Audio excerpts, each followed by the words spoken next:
I'm Amber, and I'm 28 years old. My husband Richard just screamed at me for looking like a suburban housewife in front of his business associates. He said I was embarrassing him at my own brother's wedding rehearsal tomorrow. The man who promised to love me forever just told me I'm not good enough to be seen with him in public.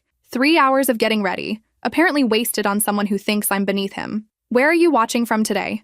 Drop your location in the comments below and hit that like and subscribe button if you've ever felt completely invisible in your own marriage. You'll definitely want to stick around for what happened next. Let me paint you a picture of my perfect life. We live in a mansion worth $2 million. Richard drives a BMW that costs more than most people's houses, and I have a walk-in closet that could house a small family. From the outside, we're the American dream. From the inside? Well, let's just say money can't buy you love, but it can apparently buy you a husband who thinks you're his biggest disappointment. Seriously, Amber? Richard's voice echoed through our marble foyer as I descended the staircase. That dress screams desperate housewife, not successful businessman's wife. I paused halfway down, clutching the banister. I'd spent 3 hours getting ready, choosing a navy cocktail dress that I thought was elegant and appropriate. Apparently, I was wrong. Again. What's wrong with it? I asked quietly, already knowing I wouldn't like the answer. He laughed, but not the warm laugh I fell in love with 5 years ago. This was different. Cold, calculated, like everything else about our marriage lately. You look like you're going to a PTA meeting, not networking with the most important investors in the state. Do you have any idea what tomorrow means for my career? Tomorrow, my brother Michael's wedding. The event that should have been about celebrating love had somehow become Richard's personal networking opportunity. Every conversation for the past month had centered around which business deals he could secure, which connections he could make, which investors he could impress. I thought I looked nice, I said, smoothing down the fabric with hands that trembled slightly. Nice? He shook his head like I'd suggested wearing pajamas to the White House. Amber, when you're with me, you're representing my success. Right now, you look completely forgettable. These people notice everything. Your clothes, your makeup, your posture. They judge me based on you. The weight of that statement hit me like a physical blow. I wasn't his wife anymore. I was his business card. Maybe I could change into something else? I offered, hating myself for the pleading tone in my voice. Into what? Your entire wardrobe screams safe and boring. You dress like you're trying to disappear instead of trying to impress. He grabbed his keys from the entry table, the Porsche keys that cost more than some people make in a month. You know what? I can't deal with this right now. I'm going to the office to prepare for tomorrow's meetings. But we were supposed to have dinner. I'll eat at the club. Figure out how to look like you actually belong in my world by tomorrow, Amber. Because right now you're a liability I can't afford. The door slammed behind him with enough force to rattle the crystal chandelier above my head. I stood there in my forgettable dress, alone in our perfect house, and wondered when exactly I'd become such a disappointment to the man who once couldn't live without me. I spent the night alone, which was becoming a disturbing pattern in our marriage. Richard's side of the bed remained untouched, cold and perfectly made. By morning, I'd convinced myself that stress was making him say things he didn't mean. The wedding was important to him, and pressure made people act differently. I was wrong about that too. My phone buzzed at 7 a.m. with a text message that would change everything. Won't be attending the wedding. Important client meeting came up. Handle the family questions yourself. R. I read it 3 times, certain I was misunderstanding something. He was skipping my brother's wedding. After months of obsessing over the networking opportunities, after making me feel horrible about my appearance because he was so worried about impressions, he was just not coming. I called him immediately. This better be important, Amber. I'm about to go into a crucial meeting. You're not coming to Michael's wedding? I told you, something came up. The Henderson Group wants to discuss a major investment opportunity. This could be the break I've been waiting for. But you said this wedding was crucial for your career. You made me feel terrible about my dress because you were so worried about impressing people. That was when I thought I'd have to bring you. Now I don't have to worry about explanations or damage control. The line went dead before I could respond. I sat on our king-sized bed, still in my silk pajamas, trying to process what had just happened. My husband had essentially told me I was such an embarrassment that he'd rather explain my absence than deal with my presence. For the first time in our 5-year marriage, I wondered if Richard actually loved me, or just loved having a wife who didn't ask inconvenient questions. I spent 2 hours getting ready, choosing a burgundy dress I'd bought but never worn because Richard had called it too attention-seeking. Looking at myself in the mirror, I realized something profound. I looked beautiful.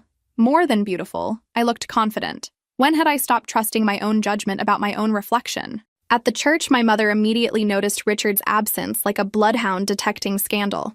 "Where's your husband, sweetheart?" "Work emergency," I lied smoothly, the deception rolling off my tongue easier than I expected. She frowned, her perfectly penciled eyebrows drawing together. On your brother's wedding day? What could be so important? You know how demanding his job is, Mom. He would have been here if he could. But even as I said the words, I wasn't sure I believed them anymore. When had Richard's excuses started sounding hollow? When had I started making excuses for his excuses? The ceremony was beautiful. Michael looked handsome in his tuxedo. Jessica was radiant in her grandmother's vintage lace, and their vows were the kind that made everyone cry happy tears. Everyone except me. I spent the entire ceremony wondering why my husband's promises felt like ancient history while theirs felt like a beginning. During the reception, I fielded questions about Richard's absence with practiced ease, but each explanation felt like a small betrayal of myself. I was covering for a man who thought I was beneath him, protecting the reputation of someone who couldn't be bothered to protect mine. The reception was held at the country club where Richard and I had our own wedding 5 years ago. Walking through those doors brought back memories of a day when I genuinely believed I was the luckiest woman alive. Richard had been attentive, charming, proud to introduce me to everyone. He'd whispered sweet things in my ear during dinner and held my hand like he never wanted to let go. Now I couldn't remember the last time he'd looked at me like I was anything more than an inconvenience. I found my assigned table and was relieved to see Sarah, my college roommate, along with a few other friends I hadn't talked to in months. Adult friendships were hard to maintain when your husband considered your social life a waste of time. "You look absolutely stunning," Sarah exclaimed, pulling me into a hug that felt like coming home. "That color is perfect on you. Where's Richard?" "Business meeting," I said, the lie getting smoother with practice. "On a Saturday? That man works way too hard." I nodded and changed the subject, but I couldn't shake the feeling that everyone was wondering where my husband was. At least that's what I thought until I overheard two women talking at the bar during cocktail hour. "Isn't that Richard Coleman's wife? She's here alone again." I heard they've been having problems. My husband works with him, and Richard's been saying some concerning things lately at the office. What kind of things? That he feels trapped in his marriage. That he married too young and didn't know what he really wanted. That his wife doesn't understand the level he's trying to reach professionally. I felt like someone had punched me in the stomach with a sledgehammer. Richard had been discussing our marriage problems with his colleagues, telling them he felt trapped, making me sound like an anchor dragging down his success. I excused myself and went to the bathroom, where I locked myself in a stall and tried not to let my expensive mascara run down my cheeks. When had I become the kind of woman who hid in bathroom stalls at family celebrations? When I finally composed myself and returned to the reception, my brother Michael intercepted me near the dessert table. "Hey, there's my beautiful sister. Having a good time?" "The best," I said, forcing a smile that felt like plastic surgery. "Everything is absolutely perfect, Michael. You and Jessica look so happy." "We are happy. But are you okay? You seem, I don't know, different somehow."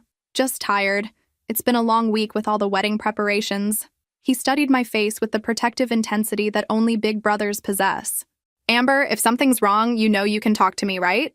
I know I've been distracted with wedding planning, but I'm still your brother. That comes first." For a moment, I almost broke down and told him everything. About the constant criticism, the loneliness, the feeling that I was slowly disappearing in my own marriage. About overhearing those women discuss my husband's complaints about being trapped with me. But this was his wedding day, and I wasn't going to ruin it with my problems. "I'm fine, really. Go dance with your gorgeous wife." He squeezed my shoulder and walked away, but I could see he wasn't convinced. I spent the rest of the reception making small talk and pretending everything was wonderful while my marriage crumbled around me like a house of cards in a hurricane. I left early, claiming a headache that wasn't entirely false, and drove home to our empty mansion where Richard's absence felt like a third person in every room. Sunday arrived with still no sign of Richard, and I spent the day moving through our house like a ghost haunting her own life. I cleaned rooms that were already spotless, organized closets that didn't need organizing, and tried not to check my phone every 30 seconds for messages that never came. By evening, I was alternating between worry and rage in 5-minute intervals. At 7 p.m., I heard his key in the lock like the sound of impending doom. "Where have you been?" I asked as he walked into our designer kitchen, trying to keep my voice level. "Working. I told you that." He opened our stainless steel refrigerator and pulled out a beer, not making eye contact like I was a stranger he was trying to avoid. "For 36 hours straight? It's a complicated deal, Amber.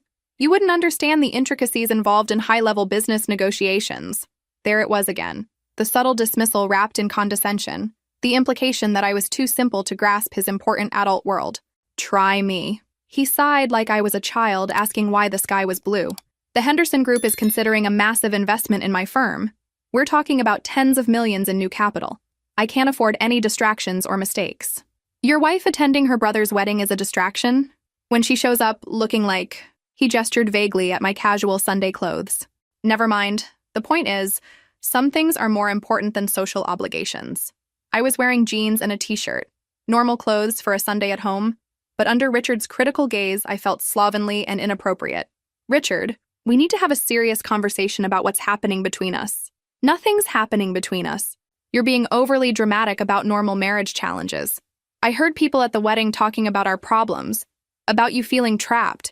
His beer bottle stopped halfway to his lips, and for just a moment, I saw something that looked almost like guilt flicker across his features. You were eavesdropping on private conversations? I was existing in the same space as people who apparently know more about my marriage than I do. What have you been telling your colleagues about our relationship? Look, I may have mentioned that things have been challenging lately. Marriage is hard work, Amber. Not everyone understands the pressures I'm under. What kind of challenges, exactly? He set down his beer and finally looked at me directly, his blue eyes cold as winter water. You want brutal honesty? Fine. You've gotten comfortable. You don't take care of yourself the way you used to. You dress down. You've gained weight. You're content to just exist instead of trying to grow or improve yourself. Each word hit like a physical slap. I've gained 5 pounds, Richard. 5. It's not just the weight. It's your entire attitude. You used to try to impress me, to be worthy of what I could offer you. Now you act like just showing up is enough effort. Showing up should be enough. I'm your wife, not your employee or your trophy. But you are my trophy, whether you like it or not. When we're out together, people judge my success based on you.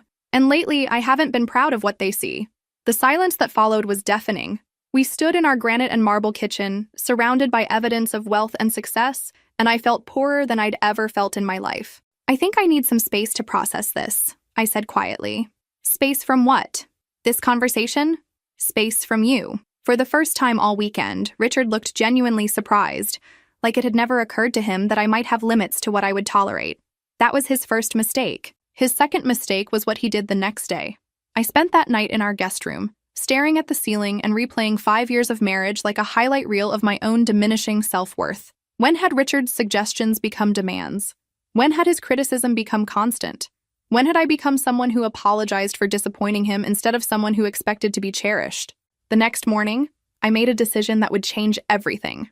I was going to start living like the person I used to be, instead of the person Richard was trying to make me become. I called my college friend Megan and suggested lunch, something I hadn't done in months because Richard always found reasons why I should stay home instead of wasting time with friends who weren't advancing my life in any meaningful way. You look exhausted, Megan said when we met at our favorite cafe downtown. Everything okay in paradise? I almost gave my standard everything's wonderful response, but something in her genuinely concerned expression made me pause. Can I ask you something honestly? Do you think I've let myself go since I got married? She nearly choked on her salad. What? Amber? You're gorgeous. You always have been. Why would you even ask something like that? Richard thinks I've gotten too comfortable, that I don't try to impress him anymore. Richard thinks a lot of things that are completely insane. Remember when he told you that volunteering at the animal shelter was beneath your social status? Or when he said reading fiction was a waste of intellectual energy? I'd forgotten about both of those comments, but now they came rushing back along with dozens of others. The slow, steady erosion of my confidence disguised as helpful suggestions. He's not wrong about everything, I said defensively, still protecting him even as he destroyed me. I have gained some weight, and I don't dress up as much as I used to. Amber, you've been married for 5 years. You're supposed to be comfortable with each other. That's called intimacy, not laziness. She leaned forward, her expression serious. Can I tell you something that might be hard to hear? You've changed since you married him, and not in good ways. You used to be confident, funny, spontaneous. You had opinions about everything and weren't afraid to share them. Now you second-guess every word that comes out of your mouth. Her words hit harder than Richard's criticism because they rang true in a way that terrified me. What am I supposed to do? He's my husband. I love him. Does he love you? The real you? Not some polished version he's trying to create? I couldn't answer that question, which was answer enough. That afternoon, I did something I hadn't done in years. I went shopping for myself, not for Richard's approval. I bought a dress that made me feel beautiful, shoes that made me feel confident, and perfume that I loved regardless of whether he would approve. When I got home, Richard was in his office on a conference call. I could hear him laughing with whoever was on the other end, The warm, genuine laugh that I rarely heard anymore when he was talking to me. I hung my new dress in the closet and wondered when I'd have the courage to wear it. I didn't have to wait long to find out. The courage came sooner than expected, in the form of the worst betrayal imaginable. 3 days before Michael's wedding, everything changed. Richard had left his laptop open on the kitchen counter. Something he never did because he was paranoid about business security. But there it was, unlocked and displaying his email inbox like a roadmap to my destruction. I almost walked away. I almost respected his privacy and minded my own business like a good wife should. But something about the subject line of the top email made my blood freeze. Can't wait to see you at the wedding. S. Stephanie. His college ex-girlfriend. The woman he'd dated for 3 years before me. The one he claimed he'd lost touch with completely. I clicked on the email thread before I could stop myself. And what I found destroyed me completely. Months of correspondence. Intimate conversations. Complaints about me that made my stomach turn. Amber has no appreciation for the finer things, he'd written. She's content with mediocrity when I need someone who matches my ambition. Stephanie's response was even worse. You deserve someone who enhances your success rather than holding you back. Richard, someone who understands what you're building. But the worst part was the planning. They weren't just talking about our marriage problems. They were planning to meet at Michael's wedding. Looking forward to finally seeing you Saturday, Stephanie had written. It's been far too long since we were in the same room. Richard's response made me physically sick. Can't wait. It'll be refreshing to spend time with someone who actually understands what I'm trying to accomplish. Someone who appreciates ambition instead of fighting it. I screenshot everything before closing the laptop, my hands shaking with a combination of rage and humiliation that I'd never experienced before. But the planning didn't stop there. They had discussed the guest list, figured out who would be there, even coordinated their stories about how they'd reconnected professionally. My husband wasn't just having an emotional affair with his ex-girlfriend. He was planning to parade her around at my brother's wedding while making me look like the clueless wife who didn't suspect anything. I spent that night lying awake next to Richard, wondering how long he'd been planning this betrayal, how long he'd been using my family's connections while secretly despising everything about me, how long I'd been living with a stranger who saw me as nothing more than an obstacle to his happiness. But here's the thing about betrayal. Sometimes it doesn't break you. Sometimes it wakes you up. The next morning, I went shopping again. Not for just any dress this time. I bought the most beautiful, confidence-boosting, show-stopping dress I could find. If Richard wanted to bring his mistress to my brother's wedding, I was going to make sure she knew exactly what he was losing, because I had something Richard didn't know about, something that was going to make his little affair the most expensive mistake of his life. Our prenuptial agreement had an infidelity clause, and I was about to use it to destroy him completely. Have you ever experienced a betrayal that completely changed your perspective on someone you loved? Share your story in the comments below. And don't forget to hit that like button if you've ever felt invisible in your own relationship. The morning of Michael's wedding arrived like Judgment Day. I woke up alone, which had become our new normal, and spent an hour getting ready like I was preparing for battle. Because in a way, I was.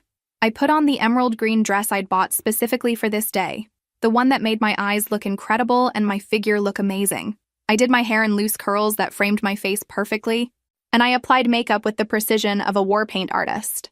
When I looked in the mirror, I saw the woman I used to be before Richard systematically destroyed my confidence. I looked beautiful. More than beautiful. I looked powerful.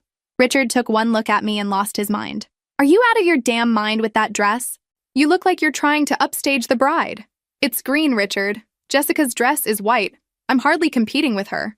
It's too much. Too flashy. Too obvious. He was pacing around our bedroom like a caged animal. These people can smell desperation, Amber. You're going to embarrass both of us. Desperation. There was that word again. Apparently looking confident was now a character flaw in Richard's book. What exactly am I being obvious about? That you're trying way too hard to prove something. You look like a woman having a midlife crisis, not like someone who belongs at a sophisticated social event. I stared at this man who had been systematically destroying my self-worth for months while secretly planning to replace me with his ex-girlfriend. The man who thought I was too stupid to figure out his scheme. You know what, Richard? You're absolutely right. I am trying to prove something. His pacing stopped. What? That I'm not going to let you make me feel worthless anymore. His face turned red with the kind of anger that used to make me apologize immediately. Your attitude lately has been completely unacceptable, Amber. This isn't confidence. This is you acting out because you know you don't belong in my world. Your world? You mean the world where husbands lie to their wives and sneak around with ex-girlfriends? The color drained from his face so fast I thought he might faint. What are you talking about? I'm talking about Stephanie Martinez. I'm talking about months of emails planning your little reunion at my brother's wedding. I'm talking about you thinking I'm too stupid to figure out that you've been having an affair. He sat down heavily on our bed, all the fight gone out of him. Amber, it's not what you think. It's exactly what I think. You've been emotionally cheating on me for months, planning to humiliate me at a family event and lying to my face about everything. It wasn't physical. Oh, well, that makes it so much better. You only betrayed me emotionally and planned to parade your mistress around in front of my entire family. She's not my mistress. Then what is she? Richard? Your business consultant? Your life coach? Your upgrade? He couldn't answer, which was answer enough. Here's what's going to happen, I said, my voice deadly calm. You're going to go to this wedding. You're going to smile and pretend to be a loving husband, and you're going to pray that I don't decide to tell everyone exactly what kind of man you really are. And if I don't, then you'll find out exactly what the infidelity clause in our prenuptial agreement means. I walked out of the room and left him sitting there, probably trying to figure out how much his betrayal was going to cost him. He had no idea he was about to lose everything. The wedding ceremony was perfect. Michael looked handsome and nervous. Jessica was radiant in her grandmother's vintage lace, and their vows were the kind that made everyone believe in love again. Everyone except me. I spent the entire ceremony scanning the crowd for Stephanie's face, wondering when Richard would spring his surprise. He played the part of devoted husband beautifully during the ceremony, sitting beside me, even holding my hand during the vows. To anyone watching, we looked like the perfect couple. But I could feel the tension radiating from him like heat from a fever. You look beautiful, he whispered during the recessional, probably for the benefit of the people sitting behind us. Thank you, I whispered back. So will your girlfriend when she arrives. His grip on my hand tightened painfully, but his smile never wavered. The reception was held at the most exclusive country club in the city, with crystal chandeliers and floor-to-ceiling windows overlooking the golf course. 200 guests celebrating love while my marriage died a public death. I spent cocktail hour working the room like a politician, talking to family friends, college buddies, and business associates with a smile plastered on my face. But I was really hunting, looking for the brunette who was about to destroy whatever was left of my marriage. I found her during dinner. Stephanie Martinez was even more beautiful than her photos suggested. Tall, elegant, with the kind of bone structure that belonged on magazine covers. She was wearing a stunning red dress that probably cost more than most people's rent, and she was standing near the bar talking to my cousin David like they were old friends.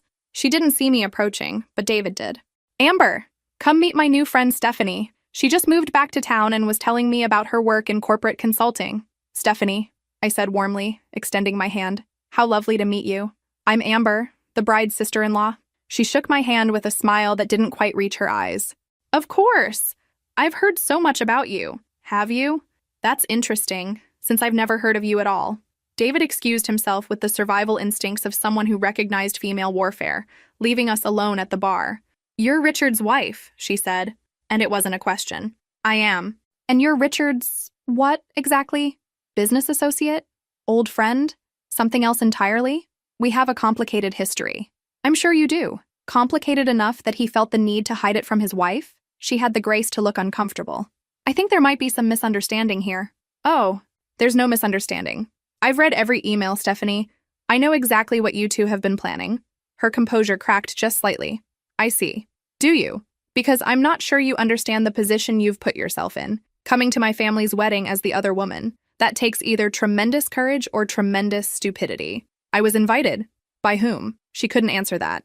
Because we both knew Richard hadn't officially invited her anywhere. Here's what's going to happen, I said, my voice conversational but my eyes probably shooting daggers. You're going to enjoy your dinner, you're going to dance if you want to, and then you're going to leave, quietly, without causing a scene. And if I don't, then you'll find out exactly how messy public confrontations can get when there's this much money involved. That's when Richard appeared at my elbow like he'd been watching us from across the room. Amber, he said carefully, I see you've met Stephanie. We were just getting acquainted, I said sweetly. Weren't we, Stephanie? The three of us stood there in a triangle of tension while the party continued around us, and I realized this was the moment everything would change forever. Why don't we step outside? Richard suggested, his voice tight with barely controlled panic. We can discuss this privately. Discuss what? I asked innocently. I was just meeting your friend Stephanie, though I have to say, it's interesting that you never mentioned knowing anyone here tonight. Stephanie looked between us like a tennis spectator watching a particularly vicious match. Perhaps I should give you two some privacy. Oh no, I said firmly. Don't leave on my account. I'm fascinated to hear how you two know each other. The three of us walked out to the garden terrace, away from the reception, but still within sight of the floor-to-ceiling windows. I wanted witnesses to whatever was about to happen. Amber, let me explain, Richard started. Please do. I'm dying to hear this. Stephanie and I dated in college. We reconnected recently through business. It's completely innocent. Innocent? I laughed, and the sound was sharp enough to cut glass. Is that what you call months of planning to meet at my brother's wedding? Is that what you call telling her that I'm holding back your success? Stephanie's eyes widened. She clearly hadn't expected me to be so well-informed. You read private correspondence, Richard accused. You left your laptop open, genius. And those private conversations were about my marriage, which makes them my business. It's not what you think. It's exactly what I think. You've been having an emotional affair. You brought your mistress to my family's wedding, and you thought I was too stupid to figure it out. She's not my mistress, Richard protested, but his face was turning red. Then what is she? Your career counselor? Your life coach? Your test drive for wife number 2? Stephanie finally found her voice. We're just friends, Amber. We've been catching up. Nothing more. Friends who plan secret meetings at weddings? Friends who discuss how disappointed he is in his current wife? That's an interesting definition of friendship. I pulled out my phone and showed them both the screenshots I'd taken of their email thread. Richard's face went white. Here's the thing, both of you. I don't really care what your relationship is or isn't. What I care about is that you thought you could humiliate me at my own family's wedding. That wasn't our intention, Stephanie said. Wasn't it? You coordinated your stories, figured out the guest list, planned your little reunion down to the last detail. What exactly did you think would happen when people saw Richard with a beautiful woman who isn't his wife? People would think we're business associates, Richard said weakly. People would think exactly what they're thinking right now, that my husband is cheating on me. I gestured toward the windows where several wedding guests were indeed watching our heated conversation with great interest. So here's what's going to happen. You're both going to walk back into that reception and act like nothing happened. You're going to stay on opposite sides of the room, and at the end of the night, you're going to leave separately and never contact each other again. And if we don't? Stephanie asked. Then I'll make sure everyone in that room knows exactly what you've been planning, starting with the wedding videographer who's been filming everything tonight. Richard grabbed my arm. Amber, you're overreacting. Let's go home and discuss this rationally. Oh, we're definitely going to discuss this, but not here and not with her present. I shook off his grip and smiled at both of them. Enjoy the rest of the wedding. It's going to be the last party you attend together. But I was wrong about that. Because what happened next would make this conversation look like polite small talk. We stayed at the reception for another 2 hours, playing our roles like actors in the world's most dysfunctional theater production. Richard stuck to my side like glue, probably afraid of what I might say to whom. Stephanie mingled carefully, staying far away from us but close enough that I could feel her presence like a toothache. I danced with my brother, made small talk with relatives, and smiled until my face hurt. But underneath the performance, I was calculating, planning, preparing for the confrontation that would end my marriage. You seem different tonight, my brother Michael observed during our dance. More, I don't know, focused? It's been an enlightening evening, I said, watching Richard watch me from across the room. Everything okay with you and Richard? He looks like he swallowed something unpleasant. I think he's about to, I said. And Michael raised an eyebrow but didn't press further. When the reception finally ended, Richard and I drove home in complete silence. The tension in the car was so thick you could have cut it with a knife. He kept glancing at me like I was a bomb that might explode at any moment. He wasn't wrong. We pulled into our circular driveway, and Richard finally spoke. Amber, I know you're upset, but we can work through this. Can we? Because from where I'm sitting, it looks like you've been planning to replace me for months.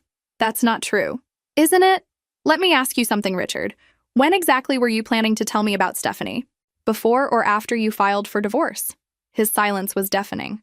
We walked into our house, and Richard immediately went into damage control mode. Look, I admit I handled this badly, but nothing physical happened between us. We're just friends who have history. Friends don't plan secret meetings at family weddings. Richard, it wasn't secret. We were just going to see each other at a social event.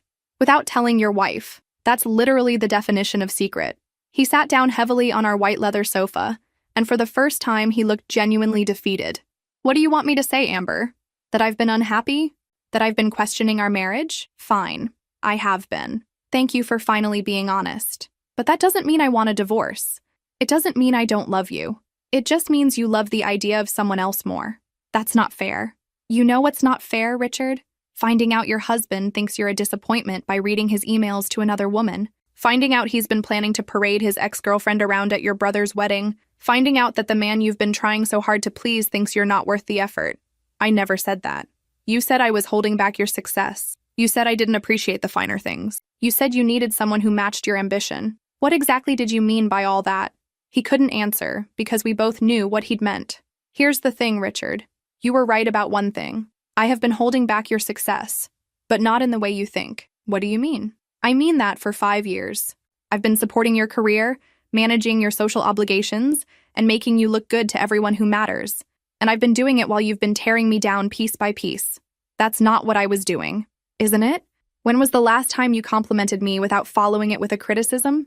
When was the last time you supported something I wanted to do? When was the last time you treated me like a partner instead of an employee? The silence stretched between us like a chasm. I want a divorce, Richard. His face went completely white. Amber, please, don't make any decisions you'll regret. The only thing I regret is not making this decision sooner. You don't understand what you're saying. The prenup? Oh, I understand the prenup perfectly, especially the infidelity clause. And that's when he realized how much trouble he was really in. Richard's face went through several color changes, white to red to gray to green, as the implications of what I'd said sank in. The infidelity clause? He repeated weakly. Section 7 of our prenuptial agreement, Richard. The one your lawyer insisted on including to protect your assets in case I ever cheated on you. Funny how these things work out. I didn't cheat on you. Nothing physical happened with Stephanie. Emotional infidelity counts, and we both know it. Months of intimate correspondence with another woman, planning secret meetings, discussing your dissatisfaction with your current wife. That's adultery in the eyes of the law. No court would enforce that clause based on a few emails. A few emails. I pulled out my phone and started scrolling. I count 47 separate conversations over 6 months. Discussions of your unhappiness in our marriage. Plans to meet at family events. Stephanie encouraging you to follow your heart and find someone who deserves your success. I looked up at him with the kind of smile that probably made serial killers nervous. Want me to read some of the more intimate parts out loud? The part where you told her you think about her when you're lying next to me? The part where she said she never should have let you go? Richard's breathing was getting shallow and rapid. Amber, please. Think about what you're doing.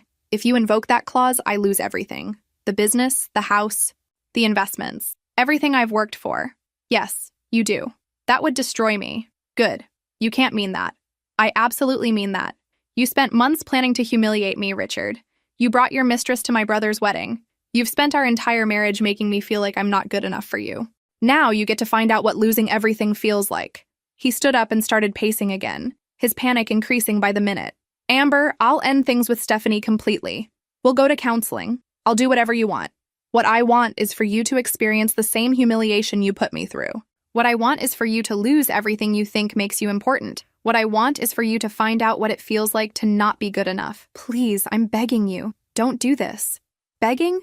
That's interesting. I don't remember you being concerned about my feelings when you were telling Stephanie how disappointing I am. I was angry. I didn't mean those things. You meant every word. The only thing you didn't mean were your wedding vows. That's when it really hit him. The business he'd built, the lifestyle he'd cultivated, the social status he'd worked so hard to achieve, all of it was about to disappear because he couldn't keep his heart faithful to his wife. This will ruin completely, he whispered. Yes, it will. Just like you've been trying to ruin my self-worth for months. His breathing became even more labored, and sweat was beading on his forehead despite the air conditioning. I can't breathe properly. That's called panic. Richard, it's what happens when you realize your actions have consequences. Amber, I think I'm having a heart attack. He grabbed his chest and collapsed onto the marble floor of our foyer, gasping for air like a fish out of water. I stood there looking down at him, and for just a moment, I felt a flicker of concern. Then I remembered the months of criticism, the secret emails, the plan to humiliate me at my brother's wedding. I called 911. My husband appears to be having some kind of medical emergency, I told the dispatcher calmly. He's conscious but having difficulty breathing. As we waited for the ambulance, Richard looked up at me from the floor. Please, he gasped. Don't destroy me. You destroyed yourself, Richard.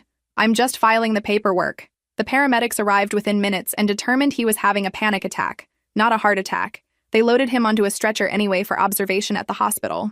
Are you riding with him? One of the EMTs asked. I looked at my husband strapped to a gurney, probably trying to figure out how much his betrayal was going to cost him. Yes, I said. Someone needs to be there when he gets the final diagnosis. The ride to the hospital was surreal. Richard was conscious but sedated, and I sat beside him thinking about how we'd gotten to this point. 5 years of marriage reduced to this. Him on a stretcher, me contemplating divorce papers, and his mistress probably wondering why he wasn't answering her texts. At the hospital, they ran tests and confirmed what the paramedics suspected. Panic attack brought on by acute stress. Richard would be fine physically. Emotionally and financially, that was another story entirely. While the doctors were running their final tests, something interesting happened. Richard's phone, which had fallen out of his pocket during the collapse, started buzzing with notifications. Since he was technically unconscious and I was his emergency contact, I took the liberty of checking his messages. What I found was better than Christmas morning. Photos, videos, text messages going back months. Not just with Stephanie, but evidence of actual meetings, hotel receipts, restaurant bills where they'd had intimate dinners. Everything I needed to prove that their relationship had definitely crossed the line from emotional to physical. I forwarded everything to my personal email before the nurses returned his belongings. When Richard was finally discharged at 3 a.m, I drove him home in silence. He was groggy from the medication, but aware enough to know he was in serious trouble. Amber, we need to talk about this rationally. No, Richard, we don't. You need to talk to your lawyer. I need to talk to mine. And Stephanie needs to find a very good therapist. The next morning, while Richard slept off his medication, I made the phone call that would change everything. I need to file for divorce, I told the state's most expensive family law attorney, and I need to invoke an infidelity clause in our prenuptial agreement. How strong is your evidence? Strong enough to end his career and take everything he owns. By the end of the week, Richard had lost it all. The infidelity clause held up perfectly in court, especially with the mountain of evidence I'd gathered. His business, our house, the cars, the investments. Everything became mine. Stephanie, it turned out, had her own problems. She was married to a very wealthy, very vindictive man who didn't appreciate his wife's extracurricular activities. Her divorce was even messier than ours. Richard tried to fight the prenup, claiming emotional distress and arguing that the clause was unfair. But his own emails proved premeditation and a pattern of deception that made him look like exactly what he was, a cheating husband who got caught. 6 months later, I was running the company Richard had built, which had technically been half mine anyway. I'd lost 20 pounds, updated my wardrobe, and was dating a wonderful man who thought my business acumen was impressive rather than threatening. The best part? I kept the house. Richard's dream house with its marble counters and crystal chandeliers became my sanctuary. Every morning, I wake up in our former bedroom and remember that I'm worth more than someone who made me feel worthless. Richard moved into a 1-bedroom apartment and took a job working for someone else. Stephanie moved back to her hometown after her husband took everything in their divorce. Sometimes I see Richard around town. He looks older, tired, diminished. Sometimes he tries to make eye contact, probably hoping for forgiveness or reconciliation. I look right through him. Because here's what I learned. When someone shows you who they really are, believe them the first time. And when someone tries to make you feel small, remember that you have the power to make them feel even smaller. The 3 words I told Richard that night: you lose everything. And he did. If this story resonated with you, make sure to like and subscribe for more real-life lessons about standing up for yourself when people try to diminish your worth. Remember, documentation is power, self-respect is priceless, and sometimes karma just needs a really good lawyer. Thanks for listening.